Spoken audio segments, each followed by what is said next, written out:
Hello students, చూడండి last క్లాస్లో చెప్పింది ఒకసారి చూడండి. లాస్ట్ క్లాస్లో ఏం చెప్పుకున్నాం అంటే ఒక బాడీని పైకి ప్రొజెక్ట్ చేసినప్పుడు ఈ పాత్ ఫాలో అవుతుంది అన్న స్ట్రైట్ లైన్ పాత్లో వెళ్ళి మళ్ళీ అదే స్ట్రైట్ లైన్ పాత్లో కిందకు వచ్చేస్తుంది. సో సపరేట్గా ఇట్లా చూపించాం, డిఫరెన్షియేట్ చేసి కొంచెం పక్కకి వేసుకున్నాం. కానీ ఫాలో అయ్యే పాత్ ఏంటి? Straight line path. ఇక్కడ డిఫరెంట్ పాయింట్స్ దగ్గర డిఫరెంట్ వెలాసిటీస్ క్యాలిక్యులేట్ చేసాం కదా. ఇనీషియల్ వెలాసిటీ యూతో త్రో చేసాం. Half of the maximum height దగ్గర, ఇది half of the maximum height అనుకుంటే ఇక్కడ వెలాసిటీని క్యాలిక్యులేట్ చేసి ఎంత వచ్చిందమ్మా? v ఈక్వల్ టు u/√2 వచ్చింది. తన పైకి వెళ్ళేటప్పుడు ఈ పాయింట్ దగ్గర, మళ్ళీ పైకి వెళ్ళిన తర్వాత కిందకు వచ్చేటప్పుడు అదే పాయింట్ దగ్గర ఈ వెలాసిటీ ఉంటుంది. ఆ తర్వాత నెక్స్ట్ ఇది 3/4 ఆఫ్ హైట్ అనుకుంటే, ఇక్కడ వెలాసిటీ వచ్చేసరికి u/2 వచ్చింది. తను క్యాలిక్యులేట్ చేసింది. h/2 దగ్గర పైకి ప్రొజెక్ట్ చేసినప్పుడు పైకి వెళ్ళేటప్పుడు ఈ పాయింట్ దగ్గర ఎంతైతే వెలాసిటీతో ఉందో పైకి వెళ్ళిపోయి మ్యాక్సిమం హైట్కి రీచ్ అయ్యి మళ్ళీ కిందకు వచ్చేటప్పుడు అదే పాయింట్ దగ్గర అంతే వెలాసిటీ ఉంటుంది. 3/4 ఆఫ్ మ్యాక్సిమం హైట్ దగ్గర ఈ పాయింట్ దగ్గర ఉండే velocity v equal to u/2. ఇప్పుడు ఈ క్లాస్లో ఏం చెప్పుకుందామంటే టైం ఎంత తీసుకుంటుంది, హాఫ్ ఆఫ్ ది మ్యాక్సిమం హైట్కి వెళ్ళడానికి ఎంత టైం పడుతుంది, అదే 3/4 ఆఫ్ ది మ్యాక్సిమం హైట్కి వెళ్ళడానికి ఎంత టైం పడుతుంది. తన వెలాసిటీస్ క్యాలిక్యులేట్ చేసాం. ఇప్పుడు టైం క్యాలిక్యులేట్ చేద్దాం. ఈ పాయింట్స్ దగ్గర టైం క్యాలిక్యులేట్ చేద్దాం. సో ఫస్ట్ ఏంటంటే time taken to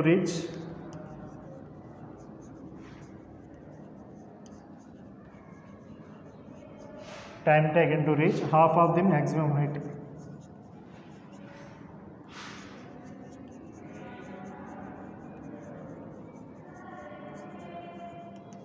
half of the maximum height. చూడండి, ఇక్కడ నుంచి ప్రొజెక్ట్ చేస్తాం. ఇనీషియల్ వెలాసిటీ ఎంత? u. Displacement equal to some displacement ఇక్కడ h/2 దగ్గర కనుక్కున్నాం. పైకి ప్రొజెక్ట్ చేసినప్పుడు a equal to -g. Time calculate చేస్తున్నాం. t equal to time calculate చేస్తున్నాం. ఇక్కడ ఫైనల్ వెలాసిటీ ఎంత వచ్చింది? Half of the maximum height దగ్గర వెలాసిటీ ఎంత వచ్చిందంటే u/√2 వచ్చింది. u/√2. సో ఏ ఈక్వేషన్ ఇస్తే మనకి టైం వాల్యూ వస్తుంది? v ఈక్వల్ టు u+at నుంచి వస్తుంది కదా. So v equal to u+at. Kinematical ఈక్వేషన్స్లో v ఈక్వల్ టు u+atని సబ్స్టిట్యూట్ చేస్తే మనకి టైం మ్యాక్సిమం హైట్ దగ్గర టైం వాల్యూ వస్తుంది. చూడండి, v ఈక్వల్ టు ఎంత? u/√2. u అంటే u ఇనిషియల్ వెలాసిటీ, a అంటే -g కదా, -g ఇంటూ t. సో దీన్ని సింప్లిఫై చేస్తే చూడండి, -gt ఇటు తీసుకొస్తే +gt వస్తుంది. u - u/√2. ఇందులో u కామన్ తీస్తే 1 - 1/√2 gt ఈక్వల్ టు, సో దాని నుంచి t equal to u/g into 1 - 1/√2. మరి u/g అంటే దేనికి ఫార్ములా? టైమ్ ఆఫ్ ఎసెంట్కి ఫార్ములా కదా. టైమ్ ఆఫ్ ఎసెంట్కి ఫార్ములా గుర్తుపెట్టుకోండి, సబ్స్టిట్యూట్ చేయకపోయినా అది గుర్తుపెట్టుకోండి. t equal to u/g. A time ఇది? ఇక్కడ నుంచి ఇక్కడికి రీచ్ అవ్వడానికి పట్టే టైం, లేదా గ్రౌండ్ నుంచి హాఫ్ ఆఫ్ ది మ్యాక్సిమం హైట్కి రీచ్ అవ్వడానికి పట్టే టైం. ఇప్పుడు నెక్స్ట్ టైం ఏం క్యాలిక్యులేట్ చేస్తామంటే, నెక్స్ట్ ఇట్లా పైకి వెళ్ళిపోయింది, మళ్ళీ ఇక్కడికి వస్తుంది కదా. ఇక్కడికి వచ్చిన తర్వాత రిటర్న్లో మ్యాక్సిమం హైట్కి వచ్చిన తర్వాత మ్యాక్సిమం హైట్ నుంచి గ్రౌండ్కి రీచ్ అవ్వడానికి ఎంత టైం పడుతుందో క్యాలిక్యులేట్ చేద్దాం. ఇప్పుడు ఇక్కడ నుంచి ఇక్కడ క్యాలిక్యులేట్ చేస్తాం. నెక్స్ట్ టైం ఇక్కడ నుంచి ఇక్కడ క్యాలిక్యులేట్ చేయండి. సో ఇట్లా పైకి వెళ్ళిపోయి మ్యాక్సిమం హైట్కి రీచ్ అయ్యి ఈ పాయింట్ దగ్గరికి వచ్చింది అనుకోండి. అంటే అది ఫ్రీలీ ఫాలింగ్ బాడీనే అయ్యేది. ఇప్పుడు ఇక్కడ నుంచి ఇక్కడ మ్యాక్సిమం హైట్కి రీచ్ అయిన తర్వాత అది ఫ్రీగా ఫాలో అవుతుంది. సో ఇది ఇనీషియల్ వెలాసిటీ అవుతుంది, ఇది ఫైనల్ వెలాసిటీ అవుతుంది కదా. ఇక్కడ వెలాసిటీ ఎంత ఉందమ్మా? పాయింట్ ఆఫ్ ప్రొజెక్షన్ దగ్గర ఎంత వెలాసిటీతో కిందకు వస్తుందన్నాం? v ఈక్వల్ టు -u అన్నాం. అక్కడ ఎందుకంటే -u ఎందుకు వచ్చిందంటే అక్కడ మైనస్ ఎందుకు చూపించామంటే ఇది ఇనీషియల్ వెలాసిటీ ఈ డైరెక్షను, ఫైనల్ వెలాసిటీ దానికి ఆపోజిట్ డైరెక్షన్ వచ్చింది కాబట్టి మైనస్తో రిప్రజెంట్ చేస్తాం. కానీ ఈ రెండు కేసెస్ అబ్జర్వ్ చేస్తే ఇక్కడ వెలాసిటీ u/√2 ఈ డైరెక్షన్లోనే ఉంటుంది, ఇది కూడా సేమ్ డైరెక్షన్లోనే ఉంటుంది కాబట్టి ఫైనల్ వెలాసిటీ u అంటాం, ఇనీషియల్ వెలాసిటీ u/√2. అంటే ఇప్పుడు ఏం క్యాలిక్యులేట్ చేస్తాం? టైం టేకెన్ టు నోట్ చేయండి, చెప్తాను, నోట్ చేయండి.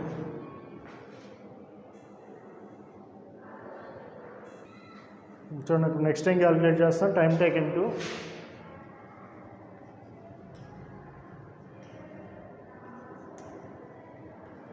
reach the ground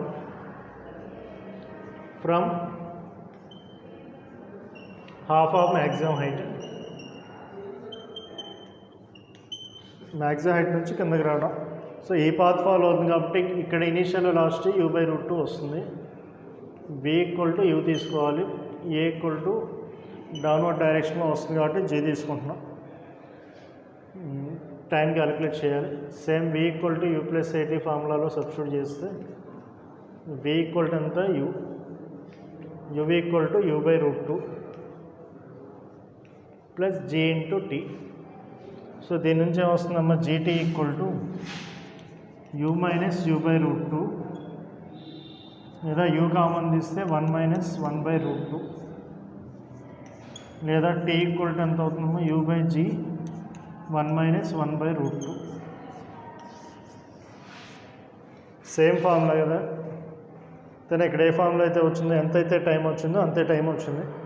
అంటే గ్రౌండ్ నుంచి మ్యాక్సిమం హైట్కి వెళ్ళడానికి ఎంత టైం తీసుకుంటుందో, హాఫ్ ఆఫ్ ది మ్యాక్సిమం హైట్కి వెళ్ళడానికి, గ్రౌండ్ నుంచి హాఫ్ ఆఫ్ ది మ్యాక్సిమం హైట్కి వెళ్ళడానికి ఎంత టైం పడుతుందో, half of the maximum height నుంచి గ్రౌండ్కి రావడానికి కూడా అంతే టైం తీసుకుంటుంది. ఓకేనా? Half of the maximum height రావడానికి కూడా సేమ్ అంతే టైం పడుతుంది. నోట్ చేయండి.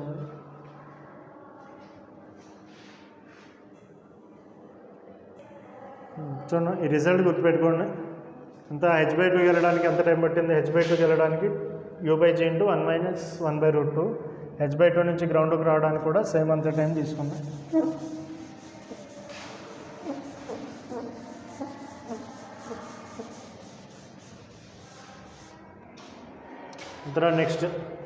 నెక్స్ట్ ఈ గ్రౌండ్ నుంచి ఈ 3/4 ఆఫ్ ది హైట్కి వెళ్ళడానికి ఎంత టైం తీసుకుంటుంది. మనం వర్టికల్గా త్రో చేసినటువంటి ఆబ్జెక్ట్ గ్రౌండ్ నుంచి 3/4 ఆఫ్ ది మ్యాక్సిమం హైట్కి వెళ్ళడానికి ఎంత టైం పడుతుంది అనేది ఏ విధంగా క్యాలిక్యులేట్ చేస్తాం. ఇంకా క్యాలిక్యులేట్ చేస్తున్నాం. Time taken by vertically projected body.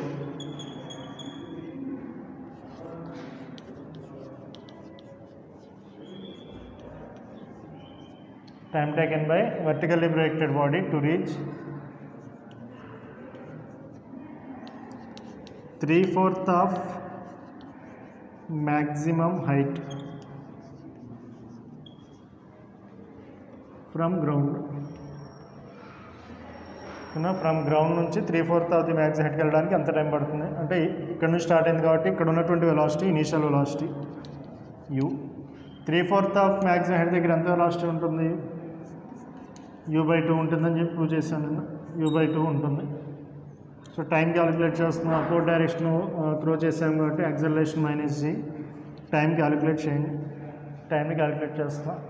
A ఫార్ములాలో substitute చేస్తూ వస్తున్నాము రిజల్ట్. సేమ్ ఇందాట్లాగే v = u + at. v ఎంత ఉంది ఇక్కడ, u/2 ఉంది. u - యాక్సలరేషన్ అంటే -g × time t. So -gt ని తీసుకొస్తే gt u/2ని తీసుకురండి, u - u/2. 1 - 1/2 అంటే u/2 కదా వచ్చేది. gt సో దాని నుంచి టైం t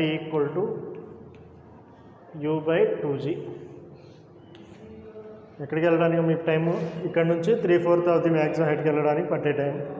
సేమ్ అదేవిధంగా ఆ 3/4 ఆఫ్ ది మ్యాక్సిమం హైట్ నుంచి ఇక్కడ నుంచి ఇక్కడికి రావాలి. లేదా ఇట్లా వెళ్ళిపోయింది, మ్యాక్సిమం హైట్కి వెళ్ళిపోయింది, మళ్ళీ రిటర్న్లో ఉంది. రిటర్న్లో 3/4 ఆఫ్ మ్యాక్సిమం హైట్కి వచ్చిన తర్వాత గ్రౌండ్ నుంచి గ్రౌండ్కి రీచ్ అవ్వడానికి ఎంత టైం పడుతుంది అంటే క్యాలిక్యులేట్ చేసేది ఇక్కడ రాస్తున్నా చూడండి. Time taken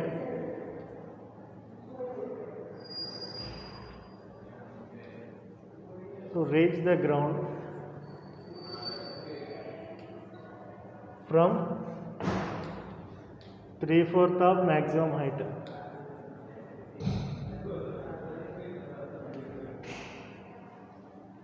three-fourth of the maximum height. So ఇక్కడ నుంచి ఇట్లా వస్తుంది కదా, కాబట్టి ఇక్కడ ఉన్నటువంటి వెలాసిటీ ఇది, కాబట్టి పాత ఇక్కడ ఉన్న వెలాసిటీ ఇనీషియల్ వెలాసిటీ అవుతుంది, ఇది ఫైనల్ వెలాసిటీ అవుతుంది.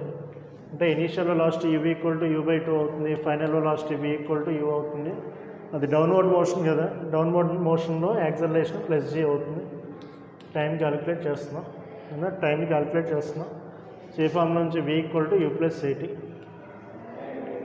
సో v అంటే u, u/2 acceleration gt. So u minus u/2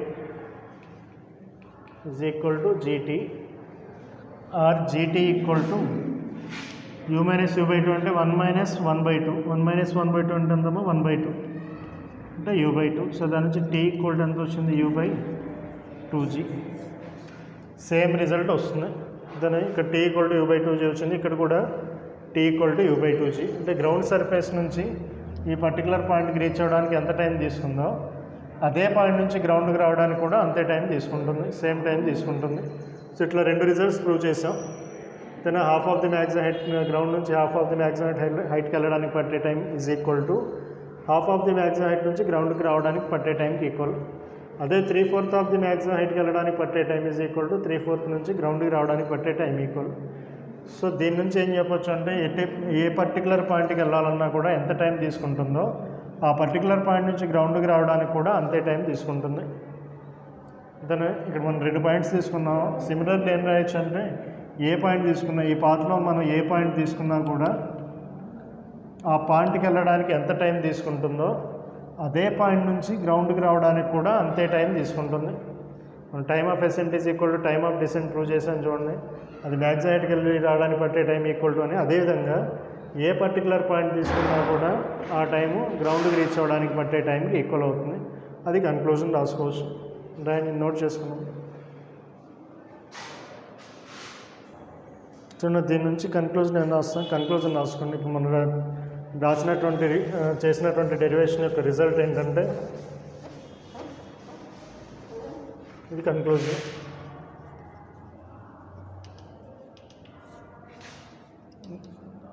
time taken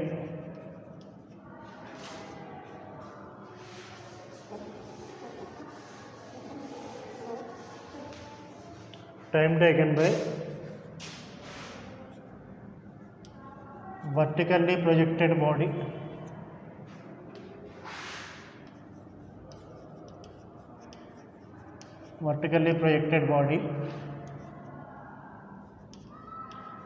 to reach a particular point from the ground is equal to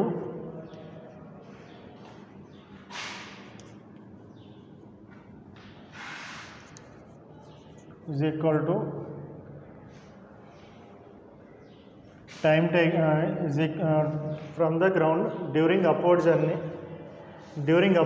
అంటే పైకి వెళ్ళేటప్పుడు from the ground during upward journey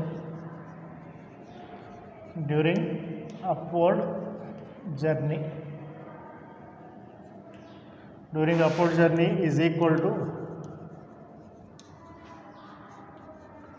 time taken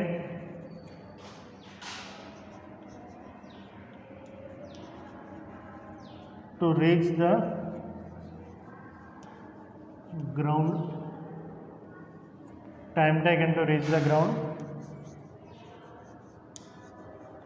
from that particular point.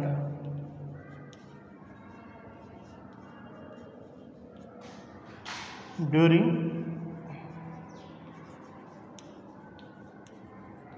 downward journey. నేను ఇందాక చేసినటువంటి 2 results యొక్క conclusion ఇది. బాడీని పైకి త్రో చేస్తే ఇది పాత్ ఫాలో అయ్యే పాత్ ఇట్లా ఉంటుంది. దాని సేమ్ ఏ పాత్ గుండా అయితే వెళ్తుందో అదే పాత్ గుండా ఫాలో అవుతుంది. మనం డిఫరెన్స్ సపరేట్గా చూపిస్తున్నాం. ఈ పర్టికులర్ పాయింట్ దగ్గర వెలాసిటీ ఎంత ఉంటుందో పైకి వెళ్ళేటప్పుడు, కిందకు వచ్చేటప్పుడు అదే పాయింట్ దగ్గర వెలాసిటీ కాన్స్టెంట్. అది ఏ పాయింట్ అన్నా కూడా, ఈ పాత్లో ఏ పాయింట్ తీసుకున్నా కూడా ఆ పర్టికులర్ పాయింట్ దగ్గర ఎంతైతే వెలాసిటీ ఉంటుందో డ్యూరింగ్ అప్వర్డ్ జర్నీ, మళ్ళీ రిటర్న్లో కిందకు వచ్చేటప్పుడు ఆ పర్టికులర్ పాయింట్ దగ్గర అంతే వెలాసిటీ ఉంటుంది. Velocity constant. సో ఇది రిజల్ట్ ఇందాక చేసినటువంటి డెరివేషన్ యొక్క రిజల్ట్ ఇది. సో దీని నుంచి ఇంపార్టెంట్ పాయింట్స్ ఏమొస్తాయంటే మన ప్రాబ్లమ్స్లో పనికొచ్చే పాయింట్స్ చూడండి. సపోజ్ గ్రౌండ్ సర్ఫేస్ నుంచి ఇట్లా త్రో చేసాం.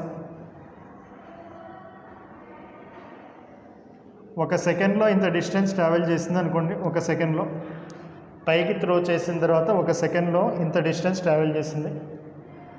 పైకి వెళ్ళిపోయి మళ్ళీ ఇక్కడికి వచ్చింది. ఇక్కడ నుంచి ఇక్కడ రావడానికి కూడా ఎంత టైం తీసుకుంటుంది? 1 సెకండేగా పట్టేది, అంతేనా? 1 సెకండే పడుతుంది. 1 సెకండ్లో ఎంత డిస్టెన్స్, ఎంత కదేగా ప్రూవ్ చేసింది మనం, టైమ్స్ ఈక్వల్గా ఉంటాయని. కాబట్టి 1 సెకండ్లో ఎంత డిస్టెన్స్ అయితే అప్వర్డ్ జర్నీ చేస్తుందో అదే 1 సెకండ్లో డౌన్వర్డ్ మోషన్లో కూడా అంతే జర్నీ చేస్తుంది. డౌన్వర్డ్ మోషన్లో 1 సెకండ్లో అంతే జర్నీ చేస్తుంది. ప్లస్ ఇంకో రిజల్ట్ ఏంటంటే ఇది రాసుకున్న ఫస్ట్ పాయింట్, ఇది ఫస్ట్ పాయింట్. సో నోట్ అని చెప్పి ఫస్ట్ పాయింట్ అన్నాయి.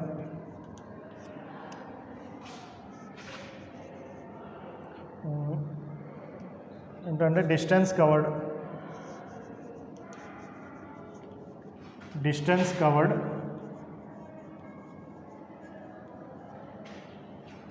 by vertically projected body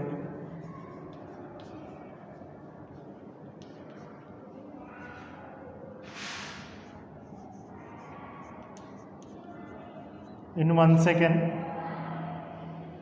లేదా in first second during upward journey during first second. అంటే మీనింగ్ ఏంటంటే వర్టికల్గా ప్రొజెక్ట్ చేసాం. ఫస్ట్ సెకండ్లో ఎంత డిస్టెన్స్ ట్రావెల్ చేస్తుందో, ఇది ఫస్ట్ సెకండ్లో ట్రావెల్ చేసే డిస్టెన్స్. దేనికి ఈక్వల్ అవుతుంది? Last second. ఇది లాస్ట్ సెకండ్లోనే కదా, లాస్ట్ సెకండ్, ఇది 1 సెకండే అయ్యేది. ఆ 1 సెకండ్ కూడా last second of its journey అవుతుంది. So first second during upward journey is equal to distance covered in last second of downward journey.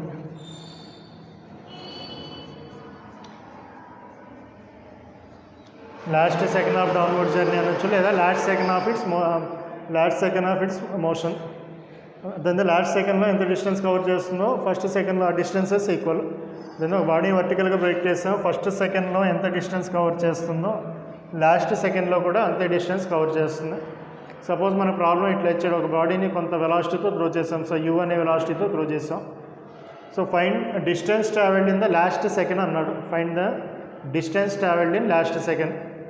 Body ఇట్లా పైకి త్రో చేస్తే లాస్ట్ సెకండ్లో ఎంత డిస్టెన్స్ ట్రావెల్ చేస్తుంది. మన లాస్ట్ సెకండ్ అంటే తెలుసమ్మా, ఎన్ని సెకండ్స్ ట్రావెల్ చేస్తుందో మనకు తెలియదు కదా. కానీ మనకేం తెలుసు, ఫస్ట్ సెకండ్లో ట్రావెల్ చేసే డిస్టెన్స్ లాస్ట్ సెకండ్ ట్రావెల్ చేసే డిస్టెన్స్కి ఈక్వల్ అని తెలుసు. కాబట్టి లాస్ట్ సెకండ్లో డిస్టెన్స్ కనుక్కోమంటే మనం ఏం కనుక్కోవచ్చు, ఫస్ట్ సెకండ్లో డిస్టెన్స్ కనుక్కోవచ్చు. ఫస్ట్ సెకండ్ అంటే 1 సెకండ్ అని సబ్స్టిట్యూట్ చేయొచ్చు కదా. అదే లాస్ట్ సెకండ్ అంటే మనకి ఎన్నో సెకండ్, 5th, 6th, 7th ఏదో తెలియదు కాబట్టి ఇది క్యాలిక్యులేట్ చేయడం కష్టం. ఇది క్యాలిక్యులేట్ చేయడం ఈజీ. ఎందుకంటే ఇక్కడ డైరెక్ట్గా 1 సెకండ్ అంటే T ఈక్వల్ టు నీకు kinematical equations of motion T equal to 1 substitute చేయొచ్చు. ఇక్కడ సబ్స్టిట్యూట్ చేయడానికి ఏముండదు కాబట్టి ఇది క్యాలిక్యులేట్ చేయమంటే ఇది క్యాలిక్యులేట్ చేస్తాం మనం. ఈ రెండు ఈక్వల్ కాబట్టి. సో ప్రాబ్లమ్స్లో పనికొచ్చే పాయింట్ నోట్ చేయండి.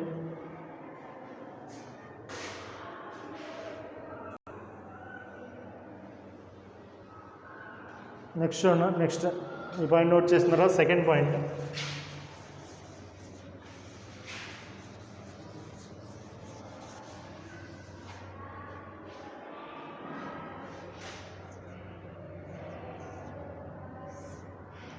వర్టికల్గా త్రో చేసాం, మ్యాక్స్ హైట్కి రీచ్ అవుతుంది.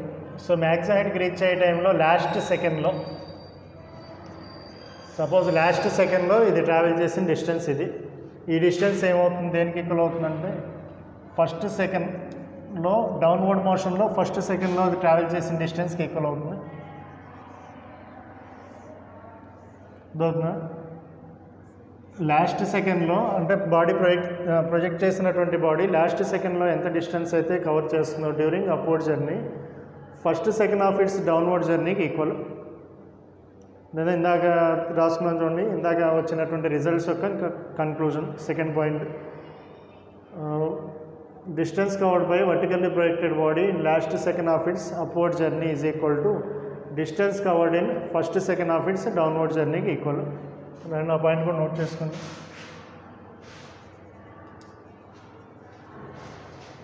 Distance covered by vertically projected body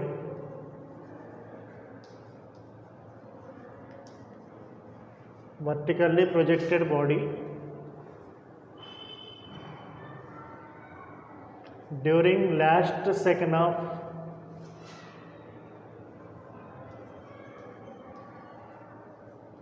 upward journey is equal to distance covered in first second of downward journey.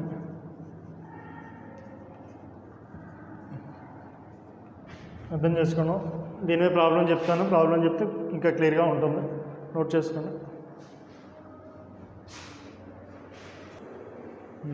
Next దీని మీద ప్రాబ్లం చెప్తాను.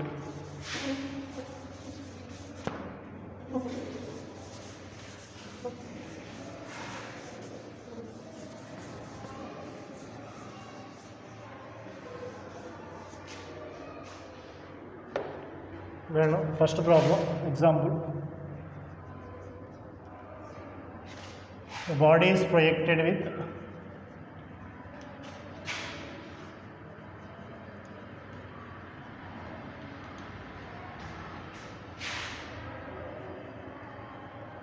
velocity 20 meter per second. Then find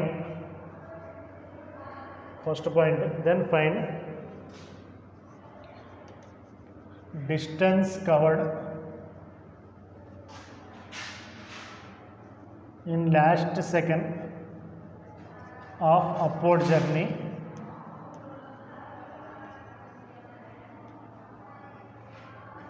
second distance covered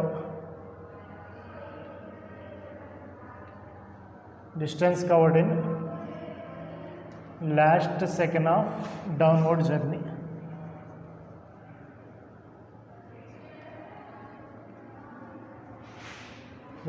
ఏం కనుక్కోండి, last second of upward journey అంటే ఇది. ఇట్లా break చేసిన తర్వాత last second of upward journey అంటే ఇది అవుతుంది.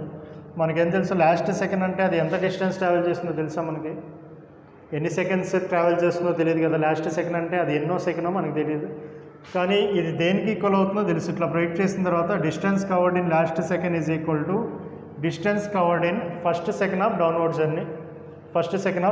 జర్నీ. సో ఫస్ట్ పాయింట్కి ఆన్సర్ ఏమొస్తుందంటే చూడండి, ఫస్ట్ సెకండ్ ఆఫ్ డౌన్వర్డ్ జర్నీకి ఈక్వల్.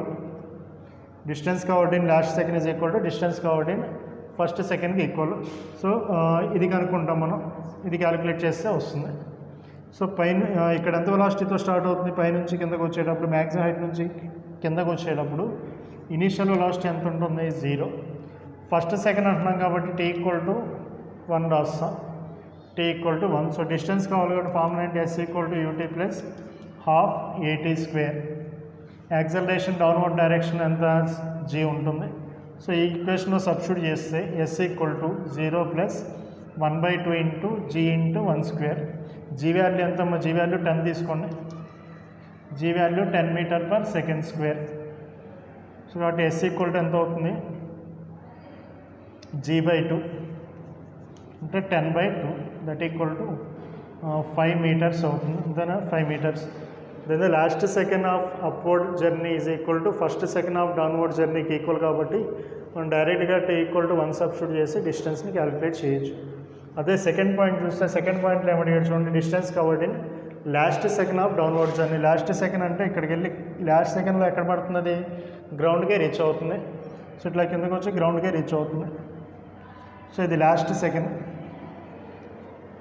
సెకండ్ అంటే అది ఎన్నో సెకండ్ మనకు తెలియదు, బట్ ఈ లాస్ట్ సెకండ్లో ట్రావెల్ చేసే distance is equal to first సెకండ్లో ట్రావెల్ చేసే డిస్టెన్స్కి ఈక్వల్. సో ఇది క్యాలిక్యులేట్ చేస్తాం మనం. సెకండ్ పాయింట్కి ఆన్సర్ రావాలంటే first second of upward motion calculate చేస్తాం. So first second of upward motion calculate చేయాలంటే జనరల్గా డిస్టెన్స్ ఫార్ములా అంటే UT plus ½ AT square. First second of upward motion అంటే యాక్సలరేషన్ ఎంత వస్తుందమ్మా? -G వస్తుంది. ఇనీషియల్ వెలాసిటీ నాన్ జీరో ఉంటుంది. ఇనీషియల్ వెలాసిటీ ఎంత ఇచ్చాడు? 20 మీటర్స్ అన్నాడు. 20 మీటర్ పర్ సెకండ్. ఆ తర్వాత A minus G T equal to ఎంత అవుతుంది 1 సెకండ్ అవుతుంది. సో సబ్స్టిట్యూట్ చేస్తే ఎంత వస్తుంది చూడండి, S equal to 20 into T అంటే 1, ఏ అంటే మైనస్ జీ కదా, జీ అంటే ఎంత 10 కాబట్టి మైనస్ 1/2 ఇంటూ 10 ఇంటూ 1 స్క్వేర్ ఎంత వస్తుంది 20 minus 10/2 that equal to 15 metres. So ఇట్లా క్యాలిక్యులేట్ చేయడానికి రిజల్ట్ అనేది ఇందాక రాసుకున్నటువంటి 2 పాయింట్స్ గుర్తుండాలన్నమాట. చూడండి, నోట్ చేసుకోండి.